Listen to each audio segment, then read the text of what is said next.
Olá, sejam bem-vindos a mais uma aula de eletrônica de potência e finalmente chegamos àquela aula onde vamos apresentar a definição de um tiristor, nosso novo dispositivo eletrônico que conheceremos nessa aula.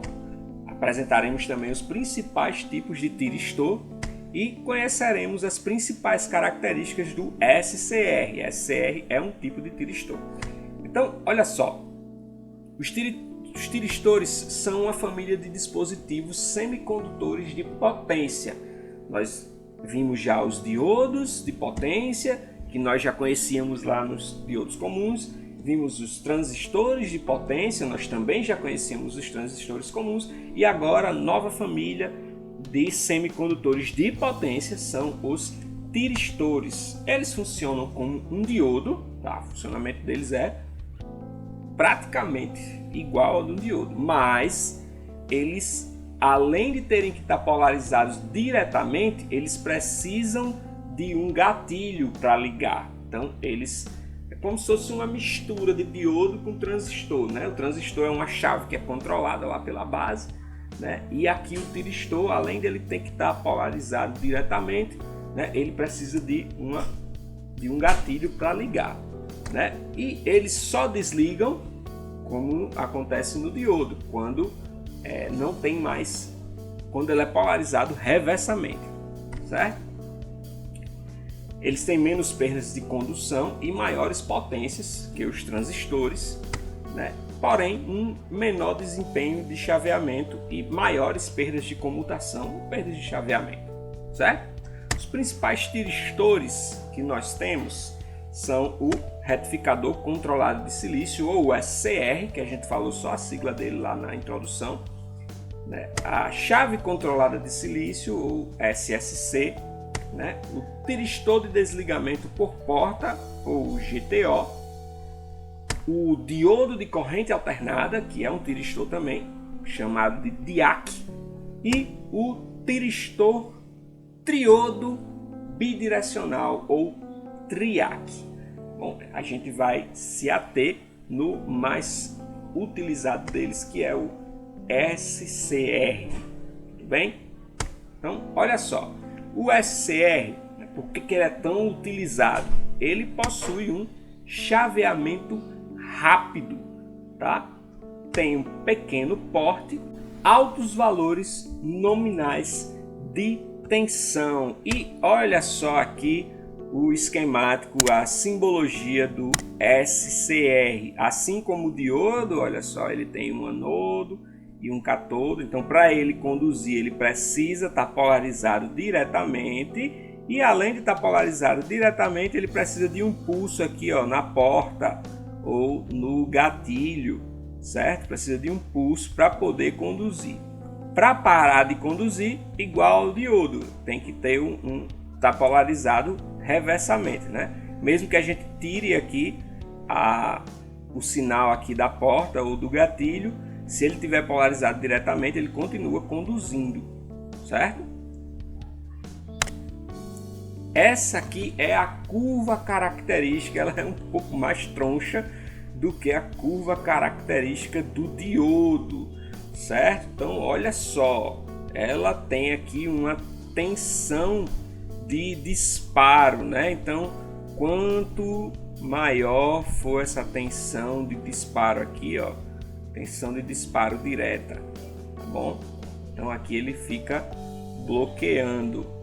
Então, quando a gente dá um pulso lá na porta, é que ele passa a conduzir, tá bom? Ele diminui essa tensão nele aqui e passa a conduzir. Por quê? Se ele tiver polarizado diretamente e não for dado um disparo lá na porta, né, ele bloqueia também, até esse valor máximo aqui de tensão de bloqueio. Ele fica bloqueando também, dependendo esperando o sinal na porta, tá bom?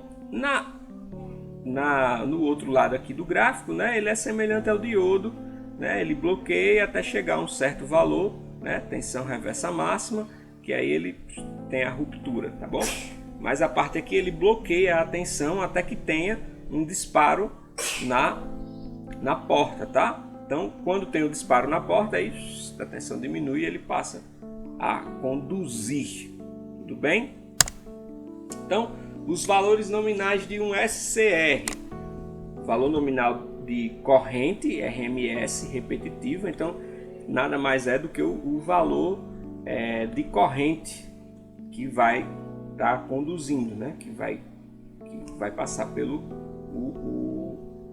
o SCR. O valor nominal de corrente de surto, né? Quando ele coloca valor nominal de corrente RMS, é uma média da corrente.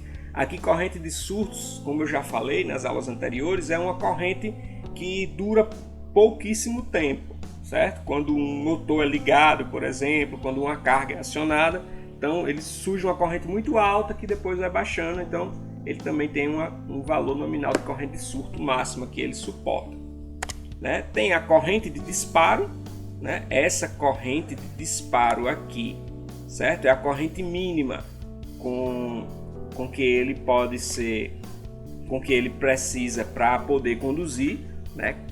E lembrando que essa corrente de disparo aqui é a corrente no SCR e não a corrente na porta, certo? Mas mesmo que eu tenha uma corrente na porta, se eu tiver uma corrente muito baixa, ele não passa para o estado de condução, né? E corrente de sustentação seria a corrente mínima necessária para que quando a gente tira o sinal da porta, ele continue conduzindo, certo?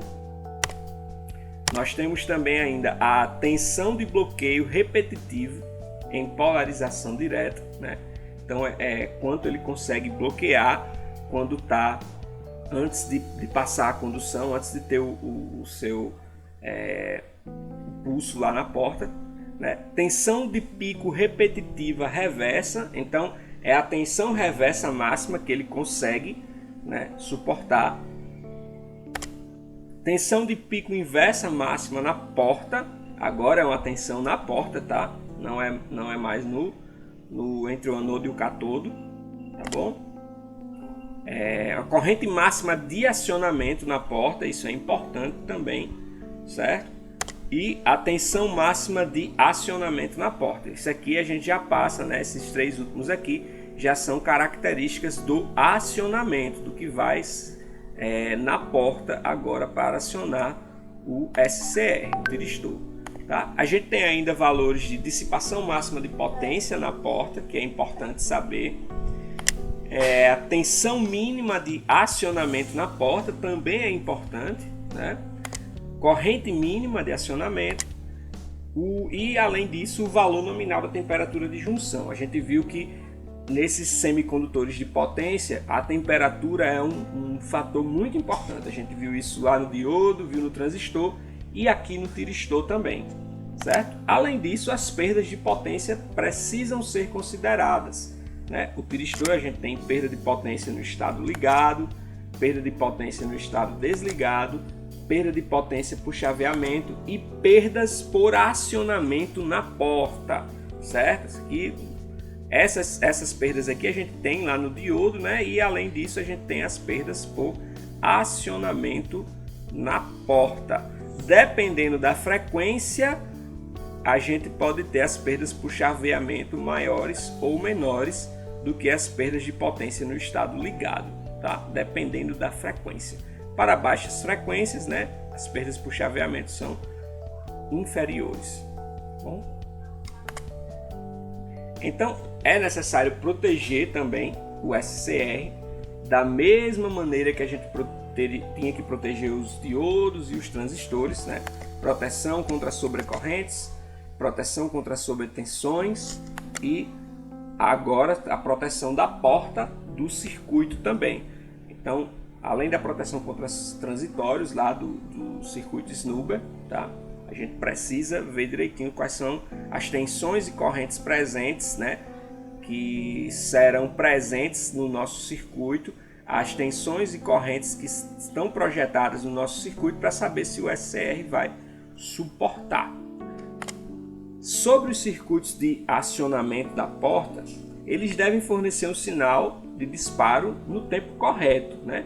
De modo que assegure a passagem para o estado de ligado no tempo correto, quando necessário, né? Então eles precisam ter as seguintes características: produzir um sinal na porta de amplitude adequada e tempo de subida suficientemente curto, certo? Então ele precisa ser rápido e ter uma amplitude adequada. Então, produzir um sinal na porta com a duração adequada. Então ele precisa durar o tempo necessário para que o tiristor entre em condução. Além disso, eles precisam fornecer um controle de disparo preciso na faixa requerida, certo? Então tem que ter esse controle, né, que ele vai ter que ser disparado nas horas exatas.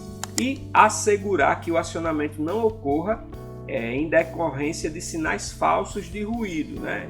Pode ter um ruído lá na porta e ele acionar no momento que não deveria ser acionado. Além disso, né, em aplicações de corrente alternada, assegurar que o sinal na porta seja aplicado quando o SCR estiver diretamente polarizado, né? Se ele estiver inversamente polarizado, para que ter sinal na porta se ele não vai conduzir, não é?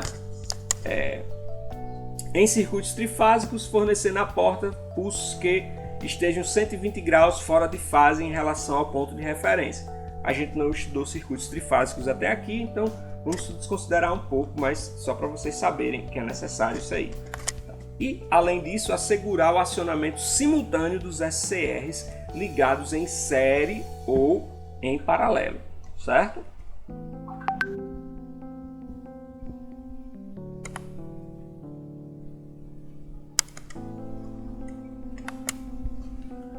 Já os circuitos de comutação, e circuitos de comutação no caso são como se fosse um circuito de desligamento. A gente tem o circuito de acionamento, precisa do circuito de desligamento. Mas professor, o senhor falou que o SCR desliga quando ele está polarizado inversamente. Exatamente, ele desliga dessa maneira, não é só um pulso na porta que vai desligar. Mas para certas aplicações a gente precisa controlar essa polarização invertida para poder ele desligar no momento que a gente quer, né? Por exemplo, desviando a corrente de anodo por um caminho alternativo, curto-circuitando um anodo com o cátodo do SCR, aplicando uma tensão inversa no SCR, certo? Forçando a corrente do anodo a cair para zero por um breve período. Tudo isso vai fazer o SCR desligar, abrindo o caminho externo proveniente da tensão de alimentação do anodo, então jogar a tensão para outro lugar e reduzir a zero por um momento a tensão de alimentação. Esse é a continuação desse, né? Com outra linha, mas uma é a continuação do outro. Bom, além do SCR, nós temos também, né, os SCS, que são as chaves controladas de silício, né? Então elas têm duas portas, né? Duas portas de acionamento, do anodo e do cátodo, tá? Nós temos também o tiristor de desligamento de porta. Então esse tiristor aqui, o GTO, né? Ele tem um pulso para ligar e um pulso para desligar, né? Não é como o SCR, que a porta serve somente para ligar. No caso aqui serve para ligar e desligar.